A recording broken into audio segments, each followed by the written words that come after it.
Australia's Treasurer Jim Chalmers says he has a mandate for sweeping tax reform, and the changes coming could be harder than many Australians realise. From taxing family trusts like companies to ending franking credit refunds and hitting super with taxes on unrealised gains, the government's to-do list is long and controversial in its second term. Some believe it's just a beginning, with capital gains, discounts, death duties and even the family home all now in the firing line. The government could be coming for you, and Dr Steve Entiker from CIA Tax is here to break it all down, the host of Money Matters as well here on Ticker. Great to see you.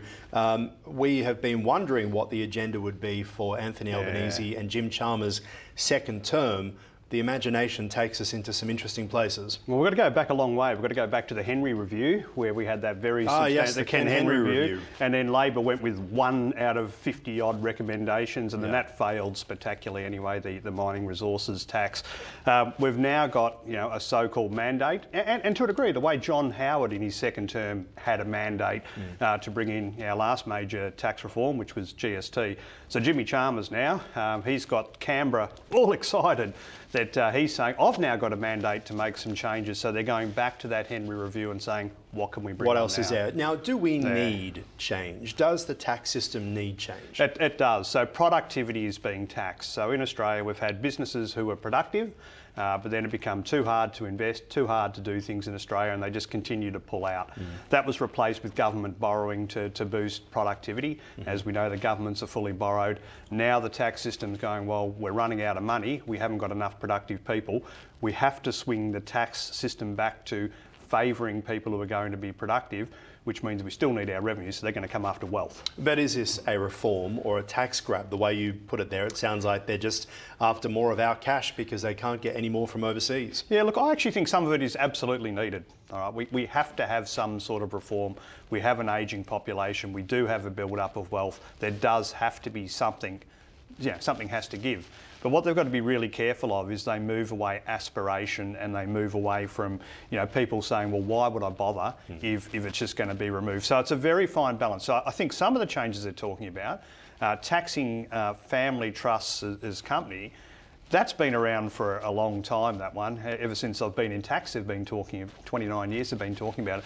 But what's always stopped it is most of the politicians have a family trust and they don't want it as well. They don't want it. But it's actually not a bad thing. If they tax it, it stops a lot of tax leakage. As long as the franking credits get passed down to the beneficiaries, as long as the beneficiaries are allowed to claim a tax credit for the tax paid by the trust, I think it's actually not a bad thing. The thing is, we can't trust governments. It's only a matter of time before they stop making franking credits refundable, and then you've picked up another source of tax. And we don't know the timeline for this, but the issue is, I mean, you shared an article with me over the weekend of Jim Chalmers essentially saying we have to cut red tape right at a time where we're talking about adding all of these different things, which becomes red tape and adds to that tax on aspirational people, right? It seems to be something that it's one thing to cut red tape for business, it's another to then add more taxes. It's the Kerry Packer take one out, put one in approach. Yeah, that's right. And they're actually coming out the other end too. If you buy your family home, you build up your family home, and that's the only asset you have, and you've got a little bit of superannuation, which is the Australian, middle class dream to a degree. The family home was always excluded from the pension test. Well, that's not affordable going into the future. So things are going to change. Broader based land tax will come in, which will probably affect the family home. Then why would you own a home? Why would you bother owning a home if when you need to go into the nursing home or retirement, it doesn't matter whether or not you owned one, it's just going to be taken anyway. Well, there's more red tape once you get to that point of view. You're a homeowner, non-homeowner, how many years is it counted, not counted? Is that going to affect your bond? It is a complicated process. So I think, my view is, housing in Australia has been very successful in the last 30, 40 years as a wonderful investment. It can't be into the future. So, I believe in more liquid assets, share portfolios, all those sorts of things. The next 2 generations coming through just aren't even thinking about it at the moment, right? I reckon the biggest tax tip I've got is the 50% capital gains discount. John Howard brought that one in. You don't pay tax on half your capital gains. Previously, it used to be linked to inflation. They are going to go back to that. It's just a matter of whether it's this budget, which I believe it will be. So if you're looking at capital gains, my view is it's probably as generous as it's ever going to get. So if you're looking at taking a capital gain, this year, next year, whatever it might be, it's probably not a bad time, because the discounts on those capital gains are unaffordable. You've got to look at those unaffordable aspects. They are going to change.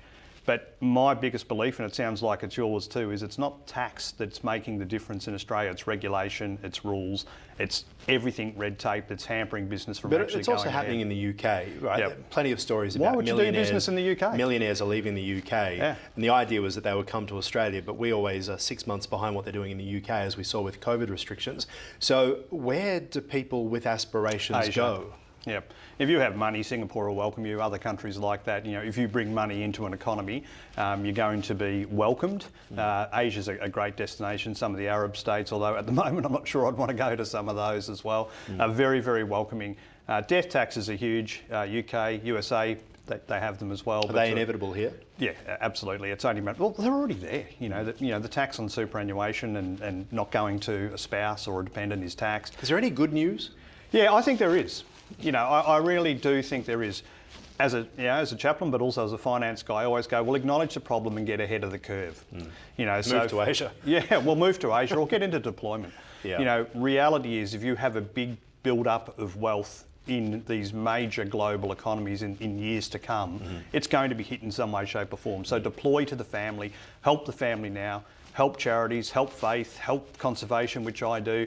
If you try to hang on to wealth in these major economies, they're coming for you. So move to deployment, move to diversity, and move on.